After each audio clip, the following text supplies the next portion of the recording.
Let's shift gears. I think the best place to start is probably this overall Allstate conversation. So if I may, let's start at the beginning of this whole thing.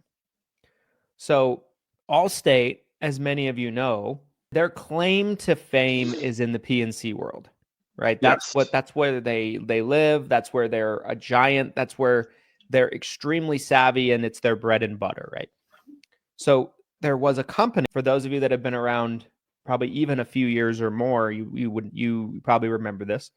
There's a company called National General that is doing Medicare Supplement business, that's doing short-term medical plans, in a time where that was really a big thing. There were entire agencies structuring their attack based on that, right? And it was designed for people that were that were healthy, didn't need to use their plan a lot, and wealthy, couldn't get a subsidy on the ACA or the marketplace, right? And so a lot of times the premiums were lower.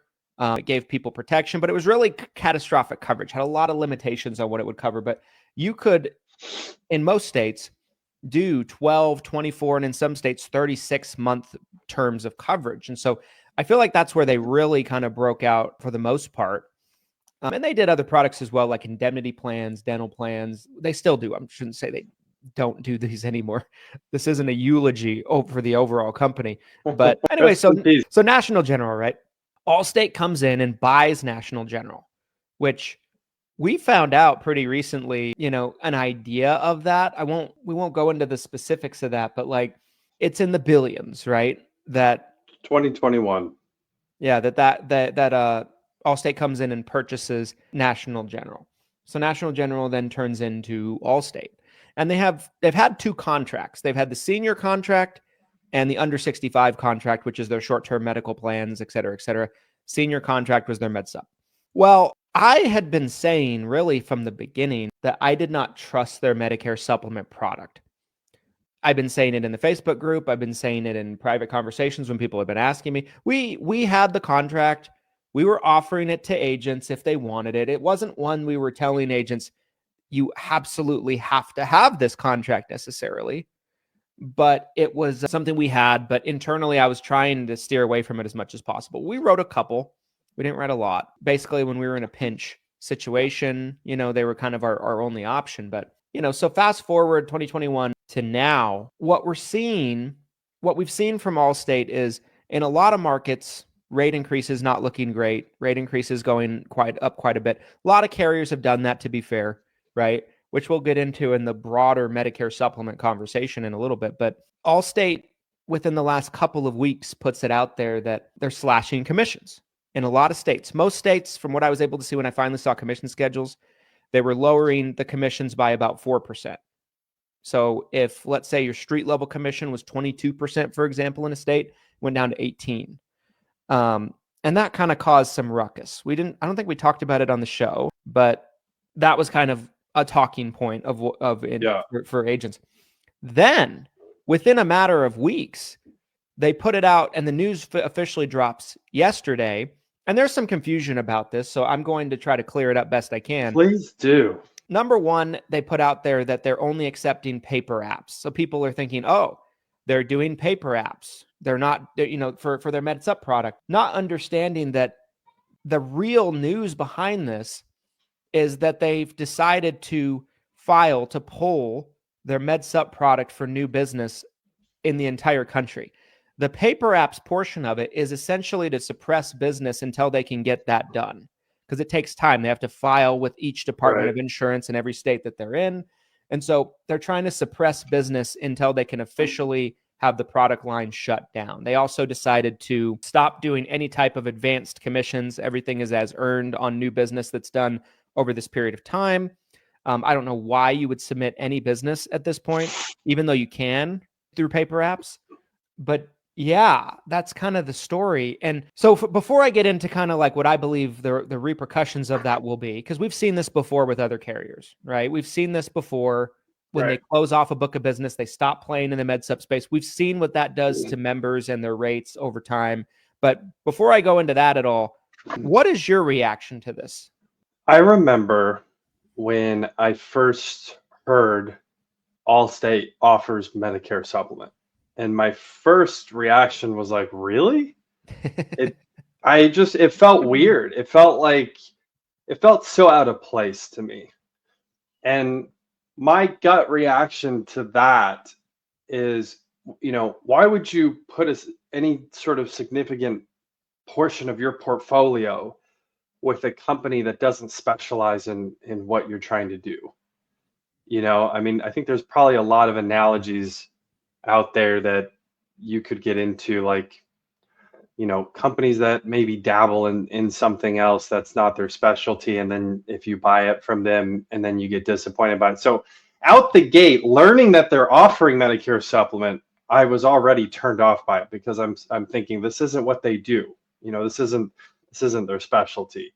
So to see that it's come full circle now and they're basically pulling out, I'm not really surprised. I think this is another situation where what we're seeing online in the social media world, especially, is people grabbing this type of news and they're wanting to fan the flames. They're wanting to make this something it's not. I think that's the thing that's important to discuss here too with this whole story is the Chicken Littles. You Chicken Littles out there. And I also wanted to admit on the pod today too, I've been reading a lot of news the past week. There's so much negative news out there. There's so much negativity. It is easy to get sucked in. I've had my own little Chicken Little moments this week, okay? So I'm not just pointing fingers, okay? I'm not just pointing fingers, but we've got to be careful with jumping to conclusions, which I think a lot of you are. I see the comments constantly. But that was my initial reaction to kind of this whole story and Allstate even offering a Med Supp to begin with felt out of place. Yeah. So I'll kind of talk about what this means for those of you that haven't been around for this, because this is not the first time we've seen a carrier do something like this. We've seen it a lot. As long as I can remember, I can think of all types of product lines that have just vanished. Oxford Life was kind of a hot thing when I first started, right? They were paying like 50% on guaranteed issue. That didn't go great. You had like Sentinels of the world. You've had all kinds of Mutual of Omaha companies close off their blocks of business and roll out new Mutual of Omaha companies. Equitable Life and Casualty, I mentioned the other day on the show, right? Yep. We used to sell a lot of their Med Supp. They were one of our top Med Supp carriers. They had a really slick telephonic app. One of my favorite companies to work with, they were here in Utah, went to their offices multiple times. Like, that was kind of heartbreaking for me when they turned into Silac and went the way they went. But anytime you see this, history tells us that the expectation you can have is the company closes off a block of business. When that happens, they're not taking in new business and new revenue for that block of business, and the current block of business just kind of sits there. They're not going to lose their plans. Med Supps are guaranteed renewable, but they're not bringing in new revenue, and that block of business continues to age and continues to get less and less healthy. Just statistics show that. And the claims end up going up as a result.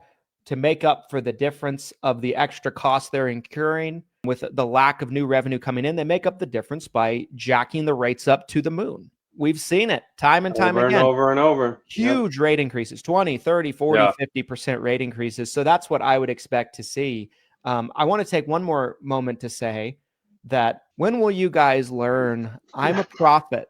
I don't get these things wrong. I don't get them wrong. How many times have I said that on the show this year? I thought the post you made was enough, but we're circling back on this. He really wants his flowers, you guys. Can someone please deliver him his flowers, okay? I feel like there's been at least 3 situations that we've talked about on the podcast this year that I have pointed back to multiple years ago. I've been saying this would happen, and then it happened. Inflation Reduction Act was a big one. I think your initial reaction to the new administration was like the day after the election. I think that was another one you've gotten right so far. It's early. It could take a left turn, but I feel like we're already seeing some positive movement in that direction. Allstate, what else? And those would if you probably really be want my three. Those would probably be to, my big you three. really want to tally them up right now, we can keep going, okay? We can keep tallying for everybody. But I'm just saying, Christian. I can't think of one that I've gotten wrong on these positions I've taken. If you guys have one, let me know. I'm open-minded. I'm glad to hear it. But do you have any new revelations you'd like to share right now? Any predictions? Do you want to throw a prediction out right now that you haven't publicly made? You're feeling confident right now? Think about it. So this kind of falls into the Med Supp Okay. conversation. So maybe we pivot into that broader conversation a little bit. So I said almost probably 2.5 years ago in a video, I reposted it in the group this year. Okay. I said I thought within 5 years Med Supp was in trouble. And I think we are seeing some of that. Not from this, right? We've always had companies decide to exit the Med Supp space. Not new information. That being said, though, we're seeing an influx of birthday rule states. We're seeing rate increases as high as I've ever seen from multiple companies in multiple states across the country. And we're seeing a lot of Med Supp companies I have noticed start really leaning into high deductible plans. When high deductible plans, I feel like, are your saving grace, I think you're in trouble. I think your product line's in trouble, right? Like, Plan G is no longer viable, is what I'm hearing from some people that are big in the Med Supp space. Plan N might not even be that viable. We were sold that Plan N from the Med Supp purists was going to be the savior. Plan N is having just as high rate increases as F and G in some states and some carriers